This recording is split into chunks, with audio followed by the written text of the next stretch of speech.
നമസ്കാരം. ചിലർ പറയുന്നു വിരുത്തുആഹാരം എന്നൊന്നില്ല. അവർ ചോദിക്കുന്നത് കഴിക്കുന്നതിന് മുൻപ് വയറിനറിയാമോ അകത്തേക്ക് എന്താണ് വരുന്നത് എന്ന്. ഞാനൊന്ന് ചോദിക്കട്ടെ, ഒരാൾ പച്ചമാങ്ങ കടിച്ചു തിന്നുന്നത് കണ്ടാൽ എന്ത് സംഭവിക്കും? വായിൽ വെള്ളം മൂടാം. നല്ല വറുത്തരച്ച കറിയുടെ മണം കിട്ടിയാൽ പെട്ടെന്ന് വിശപ്പ് തോന്നാം. ഇനി ചീഞ്ഞ മുട്ടയുടെ മണം കിട്ടിയാലോ?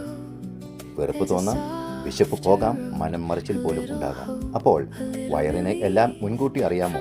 ഒരിക്കലുമില്ല. പിഴ തലച്ചോറിനറിയാം. കാരണം നമ്മുടെ ദഹന വ്യവസ്ഥയെ നിയന്ത്രിക്കുകയും ഏകോപിപ്പിക്കുകയും ചെയ്യുന്ന തലച്ചോറാണ്. വയർ എന്ന ഒരു ഘടകം മാത്രമല്ല. കാഴ്ച, മണം, രുചി, ഓർമ്മ, പ്രതീക്ഷ ഇവയിലൂടെ എന്താണ് വയറ്റിലേക്ക് വരാൻ പോകുന്നത് എന്ന് തലച്ചോർ തിരിച്ചറിയുന്നു. അതിനനുസരിച്ച് ശരീരത്തെ ദഹനത്തിനായി തയ്യാറാക്കുന്നു. ഇതിനെയാണ് ശാസ്ത്രീയമായി സഫാലിക് ഫേസ് ഓഫ് ഡൈജഷൻ എന്ന് പറയുന്നത്. ഭക്ഷണം വയറ്റിലെത്തിയ ശേഷം മാത്രമല്ല ദഹന പ്രവർത്തനം ആരംഭിക്കുന്നത്. ഭക്ഷണം കാണുമ്പോഴും മണം കിട്ടുമ്പോഴും രുചിക്കുമ്പോഴും അതിനെക്കുറിച്ച് ചിന്തിക്കുമ്പോഴും കഴിക്കാൻ കിട്ടുന്നു എന്ന് പ്രതീക്ഷിക്കുമ്പോഴും ദഹന വ്യവസ്ഥ തയ്യാറായി തുടങ്ങും. തലച്ചോർ വാഗസ്നാഡിയിലൂടെ സന്ദേശങ്ങൾ അയക്കുന്നു. ഉമിനീർ കൂടുന്നു, വയറ്റിലെ ആസിഡ് സ്രവം ആരംഭിക്കുന്നു, വയറിൻ്റെ ചലനം കൂടുന്നു, പാൻക്രിയാസ് പ്രവർത്തനത്തിന് തയ്യാറാകുന്നു. ചില സാഹചര്യങ്ങളിൽ ചെറിയ തോതിൽ ഇൻസുലിൻ പ്രൊഡക്ഷനും ആരംഭിക്കാം. എന്നാൽ ഭക്ഷണം കണ്ടതുകൊണ്ട് മാത്രം അതിനനുസരിച്ചുള്ള പ്രത്യേക ദഹനരസം ഉൽപ്പാദിപ്പിക്കപ്പെടുന്നു എന്ന് പറയുന്നത് പൂർണ്ണമായും ശരിയല്ല.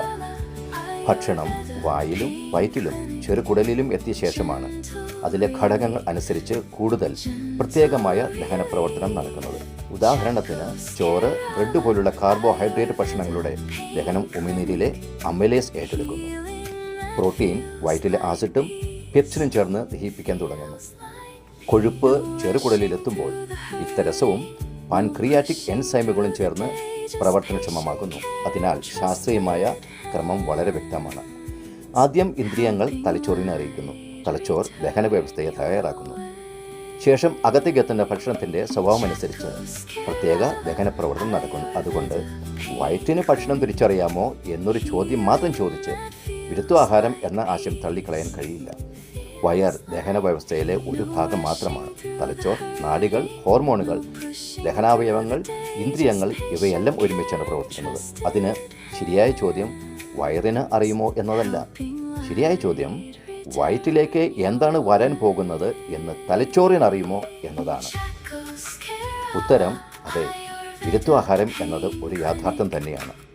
എല്ലാ ഭക്ഷണങ്ങളും ഒരുമിച്ച് കഴിക്കുമ്പോൾ ഒരേ രീതിയിൽ ദഹിക്കണമെന്നില്ല. ചില ഭക്ഷണ സംയോജനങ്ങൾ ദഹന പ്രക്രിയയെ ബാധിച്ച് വയറുവീക്കം, അമ്ലത, അസ്വസ്ഥത അല്ലെങ്കിൽ ദഹനക്കുറവ് പോലുള്ള പ്രശ്നങ്ങൾ ഉണ്ടാക്കാം. ശ്രദ്ധിക്കുക.